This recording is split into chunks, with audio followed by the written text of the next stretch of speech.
Durante uma viagem de carro, eu, Pablo, estava passando por Santa Catarina. Era por volta da hora em que comecei a sentir sono ao volante. Então parei em uma cidadezinha chamada Umbralho. Procurei por um hotel ou motel e encontrei o Umbralho Motel. O lugar parecia meio decadente, mas, para ser honesto, a cidade inteira tinha esse ar. Eu só precisava de uma noite de sono, nada sofisticado. Estacionei no pátio e fui até a pequena recepção que ficava no canto de um dos 2 prédios do motel. Lá dentro havia um velho sentado lendo jornal. Estava quente e um ventilador de mesa fazia um zumbido alto. Pedi um quarto. E ele finalmente levantou os olhos do jornal sem me cumprimentar e disse 65. Presumi que fossem $65 pelo quarto. Então, entreguei meu cartão de crédito. Perguntei se havia um quarto de canto disponível.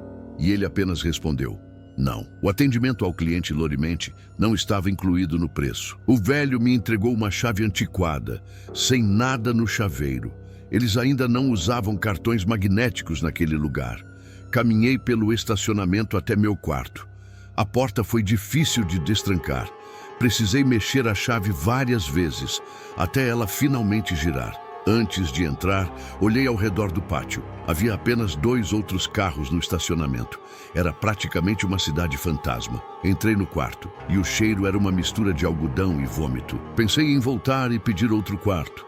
Mas, pelo estado do lugar, todos provavelmente tinham o mesmo cheiro. O quarto era pequeno, com um carpete azul sujo e desgastado, um sofá, uma mesinha de centro e uma cama. Fechei a porta e tentei trancá-la, mas foi ainda mais difícil do que destrancá-la. Depois de uns 30 segundos mexendo na chave, quase estourando uma veia de tanto esforço, achei que tinha quebrado a tranca. Testei a porta e ela não abria, então, mesmo sem estar totalmente trancada, parecia segura o suficiente. Deitei na cama e as velhas molas rangeram alto sob meu peso. Tentei ligar a TV, mas, claro, o controle não funcionava. Resolvi apenas me deitar sobre as cobertas e tentar dormir. Foi então que aconteceu.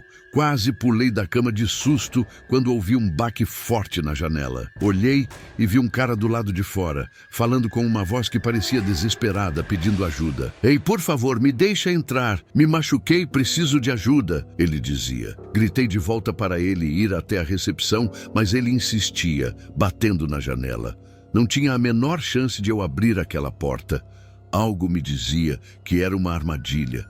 Ignorei ele por tempo suficiente até que finalmente ele desistiu e foi embora. Olhei pela janela para confirmar e ele tinha sumido. Fiquei preocupado com a segurança daquele lugar. Levantei para verificar a tranca da porta novamente, puxando com força algumas vezes. Ela não cedeu. Fechei as cortinas das 2 janelas para garantir que ninguém pudesse me ver. O susto me deixou nervoso, mas depois de meia hora, consegui me acalmar e peguei no sono. Não demorou muito para eu começar a ter um sonho estranho, onde estava em um supermercado fechado, fugindo de um gerente que me perseguia. De repente, uns cliques começaram a invadir o sonho, até que ele mudou completamente por causa desses sons. Acordei. O quarto estava estranhamente frio. Olhei para baixo e percebi que o cobertor tinha sido puxado de mim. Sentei para puxá-lo de volta, mas então vi ao pé da cama uma figura alta e sombria me encarando. Antes que eu pudesse gritar, ele fez shh e mandou eu não me mexer. Disse que não me machucaria se eu ficasse quieto e imóvel. Perguntou onde estava minha carteira. Com a voz tremendo, disse que estava no bolso da calça, no chão. Vi a silhueta se mover até a calça, remexendo até encontrar a carteira. A figura sombria perguntou o que mais eu tinha no quarto. Com a voz ainda trêmula, respondi que estava apenas fazendo uma viagem de carro e não tinha mais nada de valor. Ele não disse mais nada e saiu. Corri para trancar a porta assim que ele deixou o quarto, enfrentando a mesma dificuldade de antes com a chave. Chamei a polícia imediatamente, mas eles não puderam ajudar na hora. Fui até a recepção e falei com o velho, que verificou as imagens da câmera de segurança. O homem que entrou no meu quarto usava uma máscara e um chapéu, escondendo completamente suas feições. Saí daquele lugar o mais rápido possível. Por sorte, não tinha muito dinheiro na carteira. Cancelei todos os meus cartões e decidi dormir no carro aquela noite. Aprendi minha lição. Nunca mais paro em um motel com aparência duvidosa. A experiência num Braille Motel foi assustadora e eu só queria deixar aquela cidade para trás.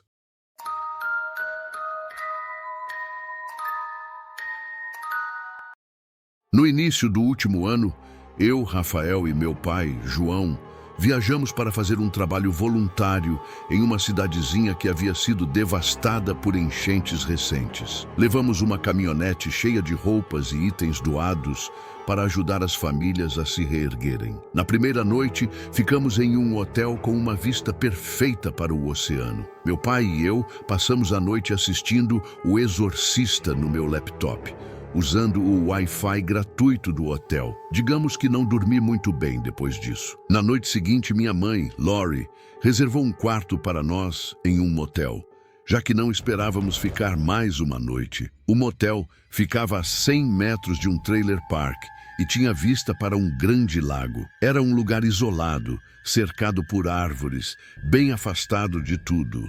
Minha mãe disse que não havia outras opções disponíveis. Então, não tivemos escolha. Conhecemos os 2 gerentes que administravam e moravam no motel.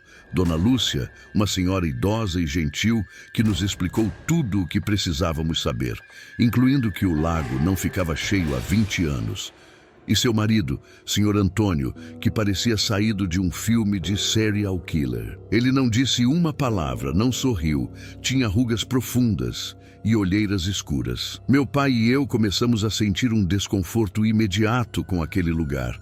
O resto do dia passou rápido. Meu pai e eu saímos para comer pizza e assistir a um filme, tentando ao menos evitar aquele motel o máximo possível. Quando voltamos, por volta das 20 horas, já estava completamente escuro. Ao pegarmos nossas malas na caçamba da caminhonete, encontramos uma bolsa com roupas infantis escondida sob o estepe.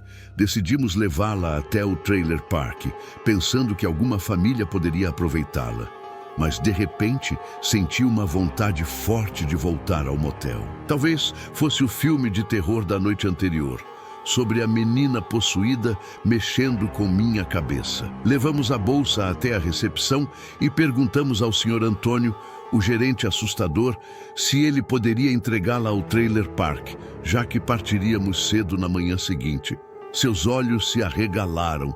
Ele balançou a cabeça e disse: "De jeito nenhum, não vou lá de forma alguma." Depois, simplesmente saiu. Meu pai e eu nos entreolhamos, sem entender o que tinha acabado de acontecer. Decidimos doar a bolsa em um centro de caridade quando voltássemos para casa. Tomamos banho e fomos dormir cerca de 1 hora depois. Acordei às 2h17 da manhã por causa do ronco do meu pai. Fiquei lendo um livro no celular, deitado de frente para a porta. Durante a noite, ouvi carros acelerando para cima e para baixo na entrada do motel. Achei que eram apenas jovens fazendo bagunça e deixei passar. Mas então notei uma luz azul brilhante entrando pelas frestas da porta, acompanhada de sussurros indecifráveis do lado de fora. Fiquei paralisado, com o coração na garganta e as mãos literalmente tremendo. A maçaneta começou a chacoalhar e soube que algo ruim estava por vir. A luz sumiu, seguida por um silêncio absoluto. Fiquei congelado por mais 3 minutos, que pareceram horas, antes de acordar meu pai e contar tudo. Ele riu e disse que mais cedo não conseguiu dormir por causa de arranhões nas paredes ao lado da nossa cama. Não acreditei até que ele fez sinal de silêncio e disse: "Escuta." Tudo ficou quieto, até que ouvi arranhões breves vindo do estrado da cama. Pulei da cama e disse ao meu pai que precisávamos sair dali. Deixamos a chave do quarto na cama e saímos sorrateiramente para a caminhonete. Partimos às 2h32 da manhã e nunca mais quero chegar perto daquele motel.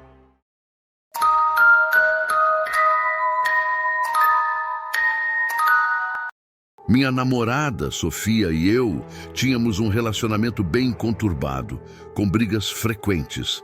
Estávamos em uma viagem de fim de semana nas montanhas para passear e fazer trilhas, achando que isso poderia nos fazer bem. Mas, na segunda noite, as coisas explodiram no quarto do hotel. Não conseguia dormir no mesmo quarto que ela. Em vez de pagar R$ 150 por outro quarto, dirigi até um motel ali perto e consegui um por apenas R$ 50. Pensei que, se desse um tempo para ela se acalmar, talvez as coisas melhorassem pela manhã. Ao caminhar para o meu quarto, notei que a porta do quarto ao lado estava escancarada. Ao passar, vi uma luz azulada da TV iluminando o ambiente. Mas, do ângulo, não consegui ver o que estava na tela. Não vi ninguém dentro, mas também não parei para ficar olhando. Meu quarto era simples, com uma cama de casal com uma colcha floral brega, uma TV e um sofá. Não estava com sono, então deitei com a TV ligada e joguei no celular. De repente ouvi um barulho estranho. Achei que vinha da TV, então a desliguei. Mas o som continuou. Era do quarto ao lado, mas não dava para distinguir se era uma briga, uma TV ou algo pior. Estava muito abafado. Tentei dormir, mas então começaram batidas fortes na parede que separava os quartos. Levantei e me aproximei da parede. As batidas se repetiram, como se alguém estivesse socando do outro lado. Fiquei assustado, mas decidi encarar. Fui até o quarto ao lado, que ainda estava com a porta aberta e a TV ligada, mas sem som. Bati na porta, perguntando se havia algum problema ou se alguém precisava de ajuda. Não houve resposta. Vi que a porta do banheiro estava aberta e a luz apagada. Entrei devagar, com cautela, e ao passar pela parede que bloqueava a vista do sofá e da cama, confirmei que não havia ninguém. Fui até a TV e vi que a tela estava azul, com um post-it colado. Tirei o papel e li: "Olhe debaixo da cama." Larguei o bilhete e saí correndo batendo a porta. Voltei ao meu quarto e tranquei a porta com a corrente. Mandei uma mensagem para Sofia contando o que aconteceu em pânico. Ela me ligou na hora e, enquanto explicava pelo telefone, com o viva-voz ligado, ouvi mais batidas na parede. Sofia escutou e disse para eu correr para o carro ou para a recepção. Escolhi a recepção para tentar recuperar meu dinheiro. Contei tudo ao senhor Carlos, o recepcionista, e pedi que expulsasse quem estava no quarto ao lado. Ele me olhou e disse que não havia ninguém hospedado nos quartos ao lado do meu, que ambos estavam vagos. Insisti que ele verificasse. Ele foi comigo, abriu o quarto com uma chave, mas agora a TV estava desligada e o quarto escuro. Ele olhou debaixo da cama, como o bilhete dizia, mas até o post-it que eu tinha deixado no chão havia sumido. Ele se recusou a me reembolsar, mas eram só R$ 50. Não me importei. Voltei para o hotel, abracei Sofia e dormi aliviado ao lado dela. Não sei o que vi naquele motel, nem quem ou o que estava debaixo daquela cama, e não quero saber.